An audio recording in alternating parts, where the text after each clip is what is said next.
Melihat latar belakang ketua atau pimpinan Front Persatuan Islam katanya, yaitu FPI, yang sudah berubah dari FPI sebelumnya menjadi FPI baru, narasi yang mereka selalu bangun adalah perjuangan. Ya memang betul, Islam itu harus diperjuangkan dan harus dipertahankan bagaimanapun kondisinya. Apalagi berbicara masalah perbedaan mazhab. Ya kan, kalau mereka berbicara masalah perbedaan itu pasti berbicara mazhab. Namun mereka sering juga meninggalkan mazhab, teman-teman. Ketika orang-orang Salafi mengajak mereka untuk kembali kepada Al-Quran dan Sunnah, meninggalkan takhayul bid'ah dan khurafat, mereka memiliki alibi bahwa kita membid'ah-bid'ahkan amaliyah mereka. Kita tidak percaya kepada keramat mereka. Kita tidak percaya kepada wali-wali mereka. Habib Muhammad Mauladawi mengatakan, wahai anak-anakku, aku kepingin tahu sudah nyampe mana kamu itu. Coba ayo, coba terbang satu-satu. Disuruh terbang satu-satu. Bagus. Tinggal yang paling kecil kalau nggak salah Habib Abdurrahman Segaf. Hei Abdurrahman, terbang. Terbang ditembus. Sampai atap rumahnya ditembus, jebol dus. Selalu itu yang mereka gaung-gaungkan. Sampai apa? Sampai-sampai mereka menyatakan orang Wahabi itu tidak pantas ada di Indonesia. Padahal orang-orang Salafi yang diteriak-teriaki Wahabi ini, mereka ini anak bangsa, teman-teman. Sudah menjadi sunnatullah. Siapa yang mereka berjalan di atas sunnah Rasulullah SAW, pasti mereka akan merasa ya asing di tengah-tengah muslimin. Dalam sebuah hadits dari Abu Hurairah radhiyallahu taala anhu, Nabi SAW mengatakan, Islam itu datang dalam keadaan asing dan dia akan kembali asing sebagaimana datangnya. Maka berbahagialah orang-orang yang asing.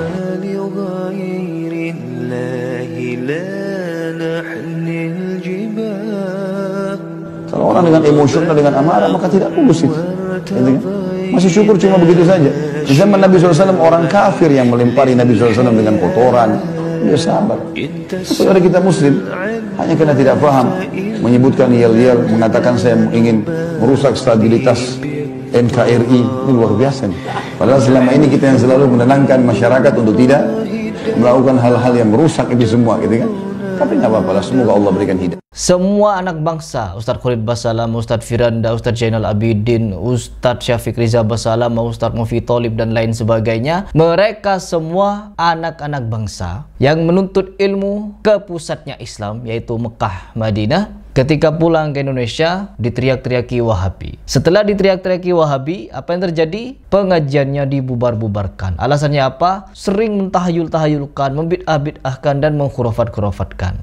Padahal yang dibahas memang betul, teman-teman. Yang dibahas memang betul, bid'ah. Memang betul. Sekalipun mereka ini menganggap ada bid'ah hasanah, ya berarti bid'ah. Tapi orang-orang Salafi tidak mau menganggap adanya bid'ah-bid'ah hasanah dalam ritual beragama. Tidak mau. Kalau bid'ah di dalam perkara dunia boleh. Kendaraan dulu pakai kuda. Sekarang ada bid'ah. Bid'ah apa namanya? Bid'ah teknologi, pakai kendaraan mesin. Itu namanya bid'ah dalam perkara duniawi. Tapi ibadahnya masih sama. Cara sholatnya sama, cara sujudnya sama, bacaannya sama, dan lain sebagainya. Ritual ibadahnya sama, cuman sarananya itulah yang disebut bid'ah duniawi. Yang itu tidak ada larangan. Tidak ada larangan. Ketika diajak berpikir ke sana, mereka teriak-teriak apa? Wahabi, Wahabi.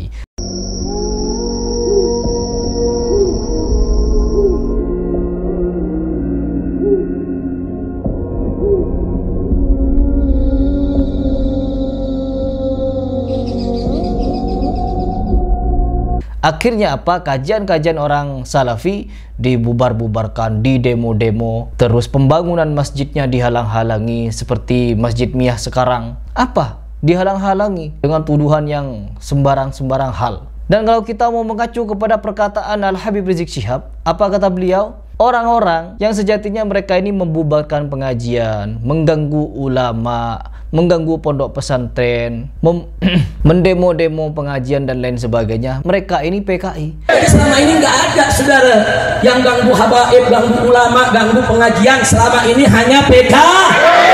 Jadi kalau ada yang mau ganggu habaib, ganggu kiai, ganggu pesantren, ganggu majelis taklim, berarti kalau begitu biarkan atau lawan? Biarkan atau lawan?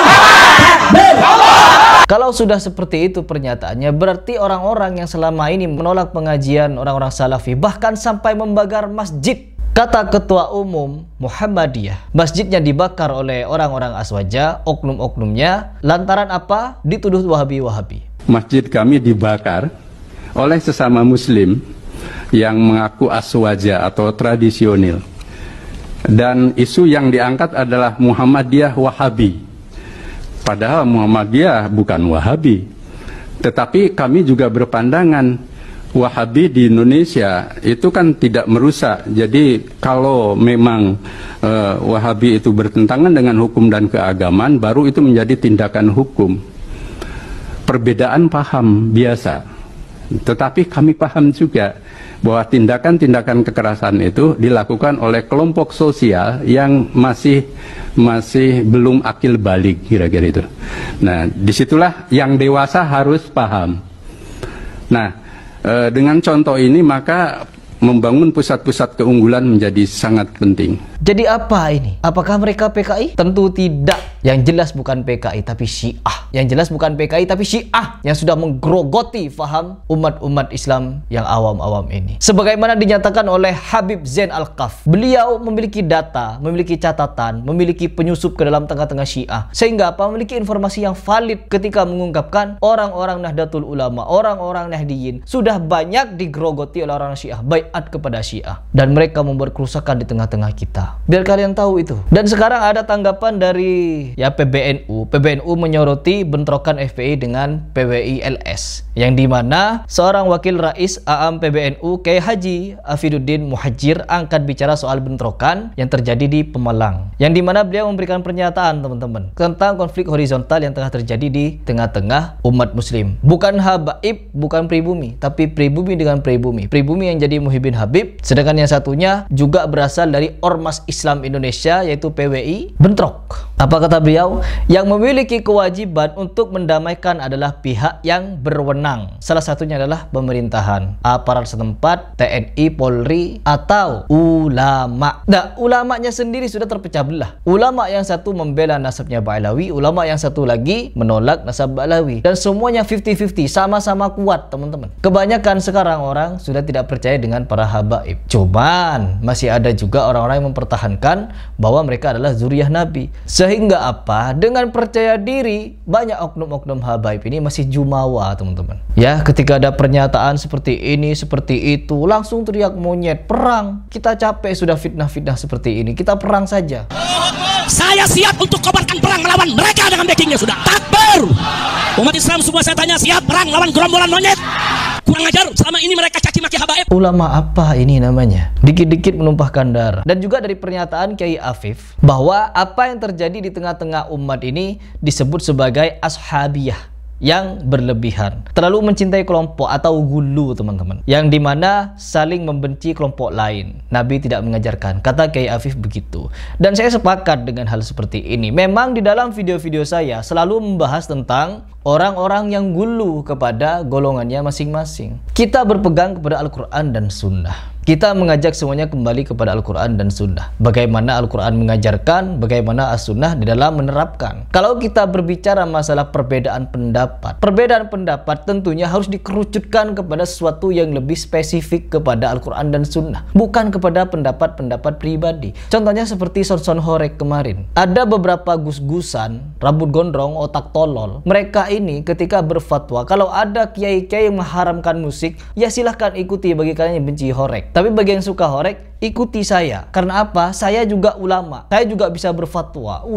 Kalau bagi Muhammadiyah rokok itu haram, bagi orang NU wajib. Dan memang ada beberapa oknum gus-gusan di NU sendiri yang memang fatwa-fatwanya selalu banyak yang menyelisihi Al-Quran dan Sunnah. Menganggap mereka ini sebagai golongan yang paling ahlus sunnah wal jamaah, tapi banyak sekali menyelisihi. Ketika dikritik, ketika dibahas, ketika diluruskan, mereka teriak, sudah sampai mana ilmu kalian? Sudah sejauh mana kalian ngaji? Sudah sekental apa ngopi? Kalimat-kalimat seperti ini seolah-olah menganggap kita itu orang yang tidak tahu apa-apa, padahal kita punya rujukan masing-masing. Berbicara Harry Pras, siapa bicara agama? Bahasa Arab saja belum begini. Orang-orang yang saya jadikan rujukan, mereka tidak perlu ditanya seperti apa bahasa Arabnya. Syekh Soleh Fauzan nggak perlu ditanya seperti apa kemampuan bahasa Arabnya. Ustadz Firanda Andirja, Ustadz Khalid, semua yang ada di Indonesia tidak perlu ditanyakan seperti apa kualitas bahasa Arabnya. Karena apa? Orang-orang Arab sendiri, perhatikan, orang yang sehari-hari berbahasa Arab, orang yang sehari-hari hidup hidup lahir dalam bahasa Arab. Contohnya seperti Abu Lahab, Abu Jahal, dan orang-orang Quraisy kafir lainnya. Mereka apa? Tidak faham kepada Islam. Bahkan di negeri Arab tidak sedikit orang meskipun dia berbahasa Arab tidak memeluk agama Islam. Artinya apa teman-teman? Meskipun bahasa Arab itu penting, bukan berarti orang tidak paham bahasa Arab tidak punya rujukan dalam beragama. Garis bawahi itu lagi. Dan kembali lagi kepada pembahasan. Ketika kita menanggapi pernyataan dari PBNU ini, ada benarnya kalau kita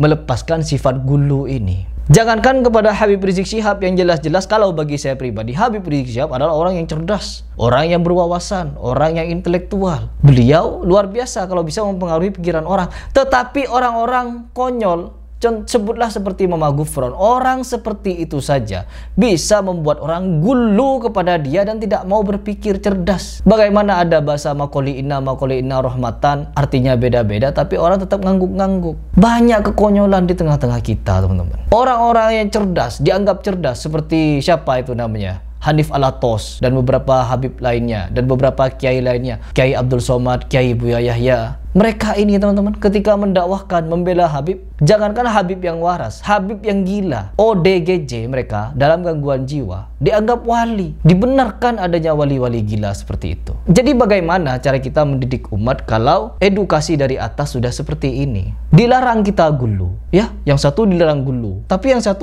gulu tetap. Gak ada teman-teman. Mereka tetap gulu dengan ajaran mereka masing-masing, dengan tokoh-tokoh mereka masing-masing. Karena apa? Sudah terlanjur punya pamor, punya nama, punya jemaah, punya ini, punya itu. Bahkan punya harta melimpah seperti Bahar Smith. Bahar Smith kita saksikan, hartanya melimpah. Padahal kalau kita telusuri seperti apa asal-usulnya, kalian akan kaget. Kaget kalian. Tapi ya sudah, kita tidak perlu bahas itu. Yang perlu kita bahas adalah apa yang terjadi sekarang. Nasihat dari PBNU, janganlah berlebihan mencintai golongan. Tapi tetap mereka akan gulu teman-teman.